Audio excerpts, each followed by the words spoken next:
Today we're talking to St Albans City manager Ian Allinson at Clarence Park. Well, the Saints' first home game of 2019 has ended in another victory. Looking back over recent games, Ian, I thought on New Year's Day at Hemel we were the better side and maybe should have collected 3 points. I thought today Oxford were the better side and they can go home feeling a little bit hard done by. Yeah, about a shadow of a doubt, and as I said, you go back to the previous games against Hemel here and possibly Pillariki and Eastbourne away, we were probably the worst side of the two on each occasion, but we managed to pick up points. So, and that's what football's like at the end of the day. You know, you have to take your opportunities when they come along. We haven't played well today. I can't blame the players for their commitment and the endeavour and work rate, but the quality in the side wasn't there today, and I thought we were poor. We didn't put two passes together for long periods, and we looked like we were lacking in ideas. And you've summed it up. I thought they were the better side. They looked more likely they were going to go on and win the game. And again, we've been fortunate in terms of the changes we've made has livened us up a little bit. The long throw come into it again, which livened us up, and we started to create a little bit of panic in their back four, and started to create one or two little half chances. We pushed two up front in the end, put them under a little bit more pressure, and we managed to get the winner, as I say, 4 or 5 minutes from the end. And it's the first time we've been able to get behind their defence down one of the wide players. We've got to the byline, put a cross in, and said all along, if you get to the byline with the two people in terms of Sam Merson and David Moyo, in terms of their heading ability and the height they get, we can put teams under pressure. But it's the first time we've done it the whole game, and I think we've got one corner the whole game, and it's not like us. We usually end up with sort of 5 or 6, 7 corners in a game, and we've struggled in the final third today. But full credit to the boys, because I felt the back four were outstanding today. That was a tough game for them, and they've kept a clean sheet and they deserved it. And it was nice to come away with a performance in terms of, we can't play well every week. We said it in there, sometimes you've got to go and dig deep, and we've dug deep today and got the 3 points. Well, Oxford hit the woodwork a couple of times, one from a scramble, one was a good shot. But really, apart from that, Dean Snedker didn't really have too many saves to make. So although Oxford were the better side, better footballing side, as long as you've got a naught next to your name, you've got a chance of winning that game. Exactly, and that's what we said there. At the end of the day, they did have the better chances, and they did get in some really good areas in terms of where they were. But Dean didn't have a lot to save. We said that he's come and collected a couple of crosses. We were very fortunate, one that hit the post and went across the face of the goal. That could have quite easily nestled in the bottom corner. So, as I said, you have to ride your luck at times. And you know, it's been the same for everybody, and we've picked up 13 points from the 5 games. But you know, in terms of the bodies, the squad, it's really taken its toll these last 5 games on terms of some of the injuries we're carrying, some of the knocks we're carrying, and as I say, there's no respite as we go off to Truro on Tuesday night again. Well, Tom Bender came back into the side again today, talking of injuries. Again, he couldn't last a full 90 minutes. It was a poor challenge. It was a challenge over the far side. Tom was fine today. He's got through, and as I say, you know, we have to look at things like that. But you know, it was a very poor challenge on Tom, and referee didn't see it. Says he didn't see it, but as I say, we have to accept that. And it was just a precaution, really, making sure we get him through, because as I say, Tuesday night we've got to go again. It's only a stud in the end down his shin, but as I say, it was a poor challenge at the time, which he just felt, especially the way his foot's been over the last sort of 6 or 8 weeks. We just didn't want to make sure that was resurrected again. But he's fine, and it's just his shin that was sore at the end of it. Well, Clovis Camjo is available again Tuesday, having finished his 3-match suspension. Any chance of Ben Hurd or David Noble? I would imagine Ben Hurd, certainly not. David Noble, I would say, would be 50-50 at the moment, but we'll have to have a look at that over the next 24, 48 hours. But as I say, we haven't got Clovis back as well, so we've just got to make sure we patch everybody up over the next 2 or 3 days, and hopefully we can, as I say, get a squad out, and then, as I say, there's no respite there, because we then go to Dartford, Royston and Woking in the next sort of 10 days after that.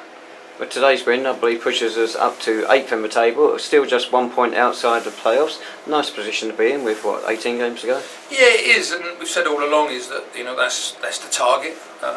You know, we will have some blips on the way, and you know, the crazy thing is we've probably played better this season in terms of some of the games we've been involved in and picked up 3 points, and lost 3 points. I mean, I think the Chippenham game, you know, we played very well here and lost, and so it's nice to actually not play particularly well. But you know, the pleasing thing is we stuck in there. You know, we had a game plan in the end that we had to stick to. It was very hard for us to leave too many holes with the way they played. Their front three have all got blistering pace, and if you do leave too many holes, you're going to cause yourself problems. So we had to try and defend again first and foremost. It was a shame because we needed to get a second body up there with Sam Merson, but by doing that we'd have had to just take somebody out of the midfield area, which would have left them with overloading us in that area. So we had to stick to it, and as I say, it wasn't pretty, but in the end, you know, I'm really pleased to get the 3 points. Right, looking ahead to Tuesday then, trip down to Cornwall midweek is daunting. It's going to be tough. I just said that to the players, but you know, if you want to play at this level and you want to try and get into the level above, the things you're going to have to test yourself with. You know, it's no easier for me as a manager and Glenn as an assistant manager and the physio Paul that we have to take days off work. You know, some of the players do not work, so it's just a normal day for them. So some of the players that are working have to take a bit of a commitment. But if you want to be playing at football at this level and above, then the commitment needs to be there week in, week out. It's going to be tough, we know that. It's a long, long day. It's a long night in terms of when we come back, and then certainly some of us will have to go to work on a Wednesday morning, but that's football at the end of the day. You know, we chose to be in it. Accept what you get. It's just a short straw this time because, as I said, we was on our way down to Torquay on the 1st of December, and just unfortunate the game got called off at that sort of early time in terms of where we was, because this game would have been out of the way now. We'd have had a nice break for the next 7 days to get everyone back fit for the Dartford away game. Unfortunately, it's not. We've got to, you know, as I said, we have to take it in our stride, and then hopefully go there and pick up 3 points.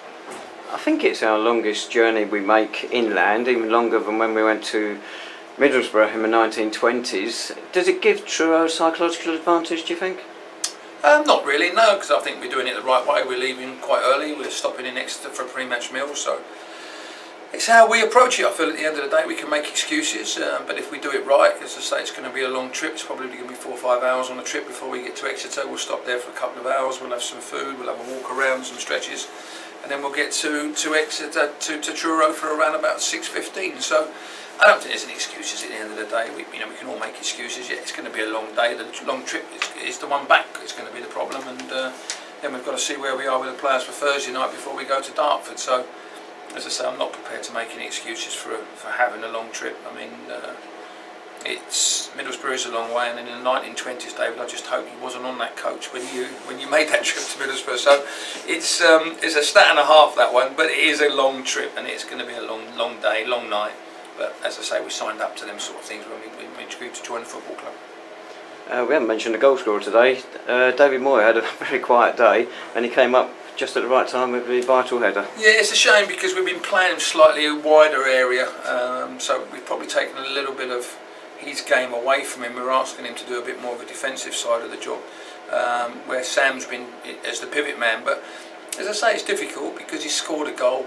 He actually scored a goal when we moved him up front with with Sam to play 2 up front. So it's something I've got to think about long and hard in terms of the way we approach some of the games, because certainly if we could have got 2 up front today, it would have been better from our own point of view. But defensively, if we'd have played 3 at the back today or a 4-4-2, we'd have been leaving ourselves short in other areas. And it's important at times that we protect them areas. And as we've seen, I think most games we do finish quite strong. As I've said before, if you look at really Hemel Hempstead in the first game here, Hemel Hempstead away, Billericay here, and today, I think there's 4 goals there come in the last 10 minutes of each of those games. That's very true. Thanks, Ian, and congratulations on our latest success. Thanks, so just a reminder then, Saints next in action this coming Tuesday. That's the 8th of January. We're down at Treyu Road, home of Truro City. I suspect we're not going to see too many of you there, but if you can't make that one, next Saturday we're away to Dartford. Both matches in National League South.